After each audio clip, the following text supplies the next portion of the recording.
This is Danielle Littleton for GoHighlanders.com at the UC Riverside Soccer Stadium, where today we're going to speak with junior forward Tyler Cunningham. She and her teammates have the best record in the Big West Conference. Cunningham is a leading scorer with 3 goals and 2 assists. Tyler, thanks for joining us today. Thanks for having me. The Highlanders are 4-2-2 at the moment, which is one of the best starts in the history of the program. But before we talk about this season, let's talk about 2013 a little bit. The team struggled during non-conference play a year ago, but was able to turn things around once Big West play began, finishing in 3rd place and advancing to the conference finals. What were the keys to that mid-season turnaround? Honestly, it was probably trusting each other, getting used to each other's play. We were really young, so we came in a little immature on the field, and I felt like as the season went on, we grew, we learned who liked the ball where, how they liked it, and we started working better together, and we all sold in to the concept that the coach was trying to deliver. You guys squared off against UC Irvine in the conference semifinals. Heading into the match, UC Riverside had dropped 7 straight matches to the Anteaters. What was the mood of the team heading into the conference tournament, and how daunting of a task did it seem like it was going to be going up against Irvine? It was a very emotional thing, especially since we already lost, and so I felt like a few of us were a little defeated at the moment, but at the same time, it was a second chance for us to prove that we deserved to be there, especially after our hard work. We decided to take Irvine as our second chance to prove everybody that voted us in the last place in the beginning that we can come up in the tournament and that we're someone to reckon with.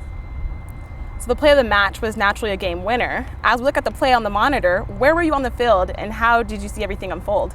I was actually on the sidelines, and I was actually talking to the coach at the time because I think he was getting ready to preparing for PKs because there was only like 2 minutes left in the game. 2 or 3 minutes, and then I suddenly saw Dre running down the side of the field, and when Dre runs, we don't know what's going to happen because Dre is the most reckless person ever, and she ran, and Coach thought it was going out, so he turned his back, and suddenly I hear everybody cheering, and I look around, and Dre saved it off the end line, and it went over to Kelly, and Kelly finished it. So let's keep looking at the monitor and get the breakdown of the post-match celebration. Well, for the first time, we had won after the match, and it was kind of exciting, and so I grabbed some water bottles and I ran over to the group and I started unscrewing them as he's talking because I'm kind of to his backside so he couldn't see me, and I guess my eyes got really big and I was really excited to pour the water on him, and my teammates started reaching for bottles, so I think Tatum grabbed one, and then Tatum had 2 in her hand, so Silas took one, and I was looking around when should I do it, and everybody's starting to back away from Nat. And he still didn't see it, and then finally we counted to 3 3 different times, and finally we poured it on him. Coach Gonzalez must have been really focused on his speech because he looked over at Jessica Olofsson and she was having trouble keeping a straight face. And Alexa Bustamante even moved around to the other side of the huddle to get a better view of the Gatorade shower. Well, the next time Coach Gonzalez needs a celebratory post-game shower, what are you guys going to do? We're definitely going to use the bigger buckets this year. We don't want the small Gatorade bottles. We want the big bucket, but I won't do it this time. I'll let somebody else do it so I don't get my face all big and people make fun of me the rest of the time. All right, let's move on to 2014. You guys had a great start to the season, as we mentioned earlier. The best record in the Big West Conference at this point. What was the mood of the team coming into the season? We knew that we had a lot to prove again because after our successful season last year, teams still voted us last in conference for the postseason polls.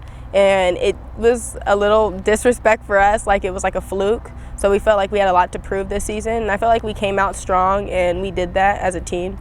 The team's offense has certainly been a high point for you guys. You've almost matched your entire scoring total from a year ago. What has been the difference on the offensive side of the ball?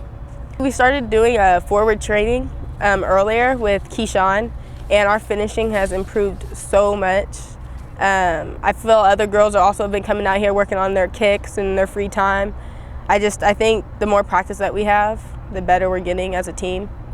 You're the team's leading scorer with 3 goals, but 10 other players have scored so far this season. Does that make it more challenging for teams to prepare for you? Definitely, because if you shut one person down, the other person's going to be wide open. You've already mentioned the coaches poll. Does that motivate the team in any way, or do preseason polls not matter that much? Honestly, they don't matter, but yes, it is motivation, because being last every year, especially after you do have a good season, is kind of depressing, especially after you know that we could play with the best teams in Big West. There are 9 teams in the Big West battling for 4 postseason tournament berths. What do you think will be the key for the Highlanders to finish in the top 4 again? Honestly, to stay working as a team and not to quit on each other, because we're a hardworking team out on the field, and that moment that if one person steps down, it's going to mess up the whole flow, and that's going to be our key this year. Well, Tyler, thanks for joining us today. Good luck for the weekend and the rest of the season. Thank you.